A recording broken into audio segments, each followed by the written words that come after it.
this point is P, it is the distance R, and this, let us say, is the midpoint of the dipole O, from where I want to find out what is the value of electric field intensity. I suppose you have understood this. I am repeating it once again for those who have not understood what I said. Minus Q plus Q or two equal and opposite charges separated by a distance to A, they form an electric dipole. Dipole moment P vector will be pointing from minus Q to plus Q in this direction. A line drawn perpendicular to this axial line joining minus Q and plus Q. That line I call it as equatorial line, and you can see from the figure that I have chosen a point P at a distance R from the midpoint on the equatorial line, where I am interested in finding out electric field intensity. What do I do? First, I am joining plus Q and the point P, and let us say the field due to this positive charge will be pointing outwards, and I will mark this as E of plus Q. Due to the negative charge, again I am drawing a line. This will be pointing inwards. This, let me say, is due to E of minus Q. Is that okay to you? I need to put vectors here. Okay. One field E plus Q is pointing in this direction. E minus Q to the minus Q charge is pointing in this direction. We need to find out the resultant of these two, so that we will be able to find out what is the net resultant field at the point P. So what do I do is, to find out the resultant, I am drawing this line, a diagonal, and let us try to complete a parallel love graph. Okay.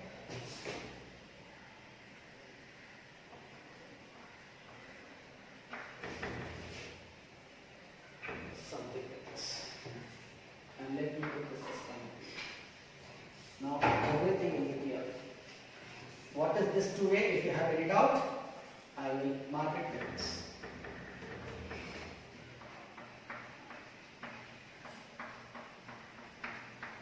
Finish. Diagram becomes very clear now. We need to find out what is electric field intensity at B. Is that okay to you? And let us say this angle is theta. So this will be theta. This will be theta as well. This is basic geometry which you have studied in first step. Let me not go into the details of all those things. Now, what do I do?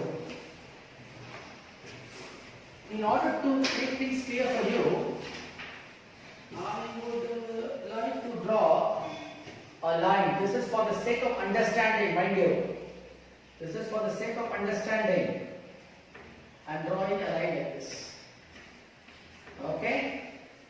Why do I draw this? What is the purpose? What am I going to do with this? Now, this I will mark as yellow line. Okay? This is the yellow line.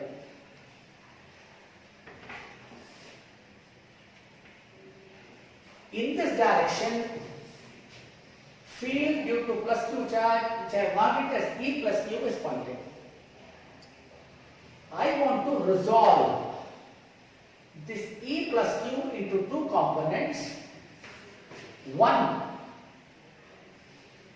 parallel to the equatorial line, the other one perpendicular to the equatorial line. You follow what I am saying, sir? Okay? Before I go into it, electric field, magnitude, the magnitude of electric field due to the two charges. When I say two charges, I mean plus 2 and minus 2, okay? I write this as E plus Q is 1 by 4 by epsilon naught Q divided by this distance I have to take. I do not know what it is. Now, P, this O, this is a right angle triangle. If the entire distance is 2A, from plus 2 to O will be a right angle triangle is there. And therefore this distance will be R squared plus A squared. And therefore I write it as R squared plus A squared. Okay?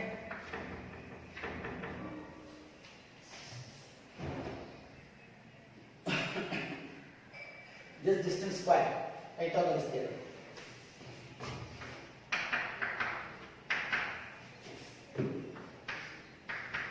This is the minus charge. Q naught Q by R squared plus A squared. Mistakenly, if you put R squared here, square here, gone. Because supposing I take this distance as x, Pythagoras theorem will give me x squared is R squared plus A squared. In the place, therefore, I see this equation written as 1 by 4 by epsilon naught Q by x squared. In the place of x squared, I written like this. Hope this is clear to you. Okay? Now, I have to resolve E plus Q into two components, one parallel to equatorial line, one perpendicular to equatorial line. So, let us try to resolve this one component. See, if you take this triangle, okay, this triangle. Now, the parallel component, okay, will be opposite side. E plus Q sin theta. Parallel components I will write, and E minus Q sin theta. For those who have not understood this,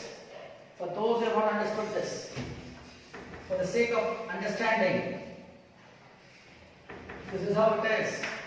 This is point P. This angle is theta. This is here E plus Q. This is your equatorial line. Now, if I take sin theta, opposite side by hypotenuse, opposite side is E plus Q sin theta. Therefore, this line is parallel to equatorial line. Therefore, exactly in the same way,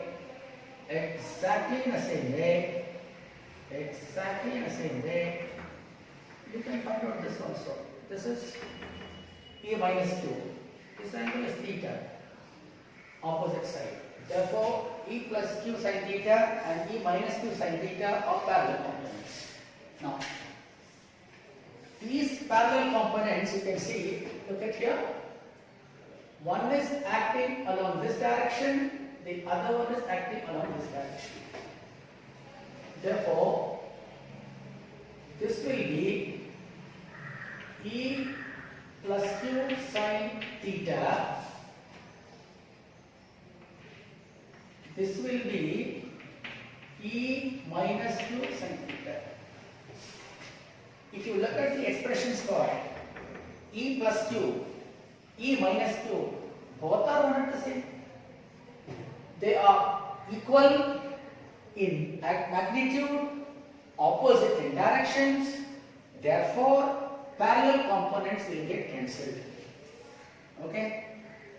What are the perpendicular components? Therefore, the perpendicular components are E plus Q cos theta and E minus Q cos theta. Theta adjacent side. Therefore, very clearly, E plus Q cos theta will be acting in this direction. Okay? E minus Q cos theta will also be pointing in the same direction. One arrow mark, blue arrow mark, is for E plus Q cos theta. The other arrow mark, E minus Q cos theta, is for E minus Q cos theta. Both are pointing in the same direction. Therefore, the resultant field, the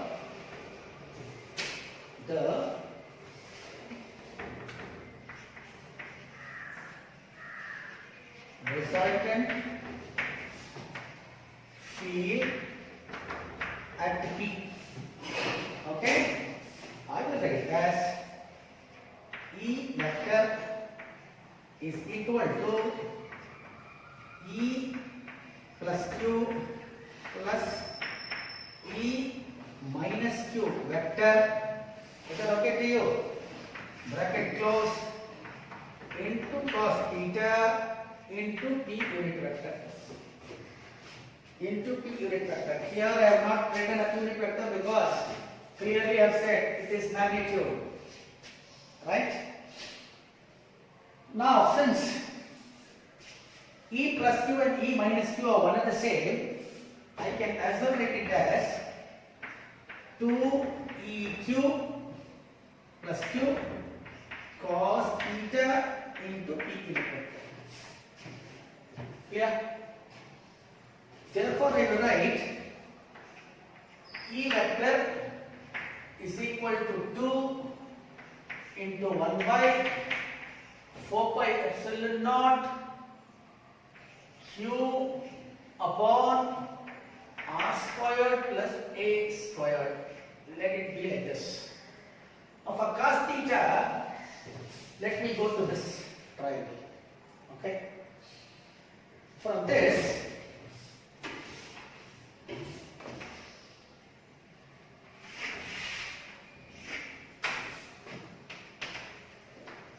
from the figure, cos theta is adjacent side by opposite side, by hypotenuse. My x is r squared upon a squared. Therefore, I can write cos theta as a upon r squared plus a squared.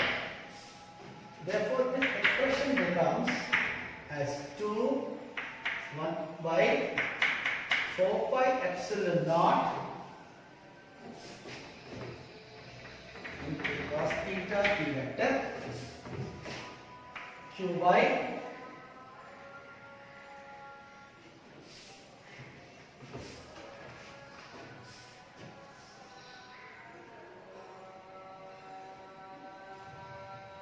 sir, you want x now? X square now? X square. Therefore, this must be whole raised to the power half. Am I right? This is x square. But what I have written is x. Okay. Upon r squared plus a squared into a upon r squared plus a squared whole power half into p squared. This can be written as 2aq by 4 pi epsilon naught r square plus a square whole power 3 by 2 into p unit vector. Because 2aq is p vector, I can replace it as E vector is equal to P vector upon 4 pi epsilon naught r square plus a square whole power 3 by 2. Now again, putting a condition, if the point P is far away from the midpoint O, then if R is very much greater than A, then A square is negligible. Therefore, this expression will become E vector is equal to P vector by 4 pi epsilon naught. A square goes off, R square raised to the power 3 by 2. R square raised to the power 3 by 2. 6 by 3, cube. 6 cube. Now, you would have noticed that resultant electric field is pointing in this direction. The dipole moment P is pointing in this direction. Therefore, since I have written in a vector form, I need to put the minus sign here. Carrying out that minus sign, I will put a minus sign here, which very clearly will say, or will explicitly say, that the electric field due to a dipole at the equatorial line, at a point on the equatorial line, is pointing in a direction opposite to electric dipole moment. Is that clear to you? Is that clear? If you have listened to me carefully, these two expressions must be very familiar to you now. The first expression I derived today was E is equal to 1 by 4 pi epsilon naught q by r squared. This is for a point charge. Due to a dipole axial line, I derived E vector 1 by 4 pi epsilon naught 2 p vector upon r cube. For the equatorial line, this is the expression. This is the expression for electric field at a point on the axial line due to a dipole. This is the electric field due to a dipole at a point on the equatorial line.